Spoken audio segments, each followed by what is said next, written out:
There was no. There's this. I'm sorry, guys. I'm so sorry. But no matter how hard I tried, there's nothing good I can say about the movie I just recently saw. There's just no way I can say anything good. What movie did I just recently see? Indiana Jones and the Dial of Destiny.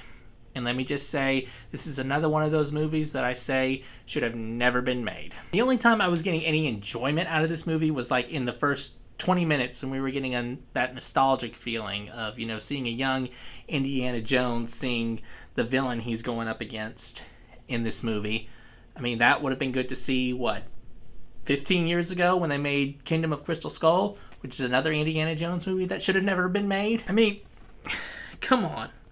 Producers need to learn when enough is enough. If a trilogy gives you a good story and a good ending in the final movie, then they need to know that that's it. It's done. It's over with. Let it go. Don't keep trying to add on to stuff that don't need to be there.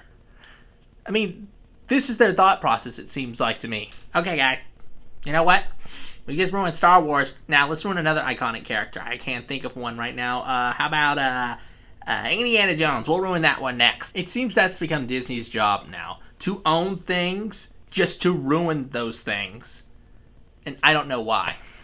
I mean, it's just like they only care about the money now. They don't care about making a good movie anymore. I mean, this movie had no feeling like the way Spielberg and George Lucas gave it. Neither of them were involved. So that already was a turn off to me, because I was thinking like, this movie ain't going to be as great. The only reason I went to see this movie was for Harrison Ford. I mean, whenever Harrison Ford dons the fedora and gets his whip cracking again, I mean, anybody probably would want to go see that. Any diehard Indiana Jones fan would love to see Harrison Ford in this character, even if he was probably 100, which he isn't yet. He's almost there. But it's good he's retiring now, this character, because I didn't like the way they took this character. I mean, interpreting Indiana Jones as this old retiree who is basically getting drunk now that he's retired, and then beating on young kids' doors with a baseball bat, that's just not Indiana Jones in my opinion. The Indiana Jones that I like to always remember, and hopefully anyone else who watches, I hope they like to remember him as when he's taking on tanks or riding down a mine train and stopping it with his bare feet, or jumping out of a plane with nothing but an air raft. But I can understand, as a character ages, you kind of like want to interpret what that character would be like when they reach that age. So, I mean, that's understandable. I mean, Indiana Jones is old now. He's not in his 30s anymore, so they're like interpreting, this is what Indiana Jones will be like when he retires. Mads Mikkelsen also played a great villain, way better than Cate Blanchett's villain in Crystal Skull, in my opinion. I mean, he's just the guy. He's just the guy you want to be your villain in any movie you probably do. I mean, this guy is just born to play villains. I mean, Caecilius, Grindelwald, Hannibal Lecter. I mean, the guy in Casino Royale. I mean, whenever I see him, I'm like, this guy is the villain.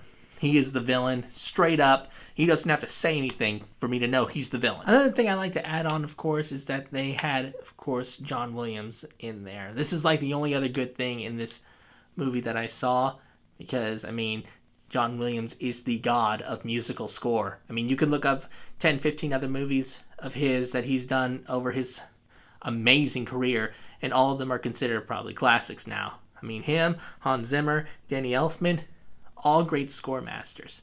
Because the score is basically what gives that feeling of adventure in a movie. Without the score, you don't really have that adventure, that horror, that suspenseful feeling. So John Williams, everybody. John Williams is the god of score. Aside from Mads Mikkelsen and Harrison Ford's great performances, everything else just nosedived down. Especially the relationship between Indiana Jones and Helena Shaw's character, who's played by Phoebe Waller. I didn't feel that at all. So apparently, Phoebe Waller's character is supposed to be Indiana Jones's goddaughter. Goddaughter, not granddaughter, my bad. And basically, during the whole movie, all they're doing is just nitpicking at each other. That's all they're doing, just talking about how old he is. Oh, your life's a mess. My life's a mess. That's all they're doing. No help, no communication in there whatsoever. I mean, it seemed like they were trying to get that same kind of dialogue and same kind of relationship like in The Last Crusade with Sean Connery and Harrison Ford, the father-son relationship. The only difference between theirs is that their dialogue really worked, and it was actually a really good relationship because they were both archaeologists. It's just one was more refined than the other. So it was like he wasn't used to all the action and peril that comes with archaeology like Indiana Jones was, like his son was. So that was like, it was kind of like a adventurous son with his goofy dad following along who's like not helping. It's like they tried to get that relationship there. Another thing I like to mention is, of course, the chase sequences. The chase sequences seem sort of stretched out. Like, okay, let's stretch this more, let's stretch this. Clearly seeing that it's CGI. I mean, that's something that really was a disappointment there as well. The old chase scenes from the original Indiana Jones movies were a lot more slower, not fast like these chase scenes, but as the slow pace kept going, it actually felt like you were in peril, like Indiana Jones was.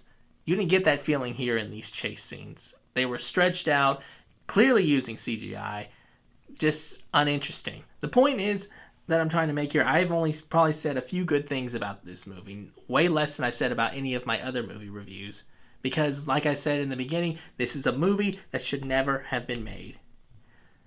The true ending of Indiana Jones, in my opinion, is The Last Crusade, which is actually my favorite Indiana Jones movie, by the way. Not just because it had a great story and, like I said, great dialogue between the two characters, but because it gave us a completed story. That's really all we need. A completed story. It doesn't matter how many movies you're trying to make. If you're trying to get to a complete story and you've completed that story, then you don't need to add on anymore. There's no point. You've completed the story, the end, no need to add on. Though Disney's, still over here just trying to, let's see if we can milk this some more. I'm going to milk it so we can get some more money out of it. We'll just write this here and here. Or, you could do what the fans want you to do and just leave it alone and just retire the character. I mean, that's the good thing right there. I mean, the story has ended. Indiana Jones is a retired character. It should have retired a long time ago. There was no need to add on more. Now the only thing you're doing is just killing the character. Part of me says, I should give this movie a D. But, however, because it's Harrison Ford and because it's Indiana Jones, I'm going to give it a C-. But that's as high as it's going to get because this was just a horrible Indiana Jones movie.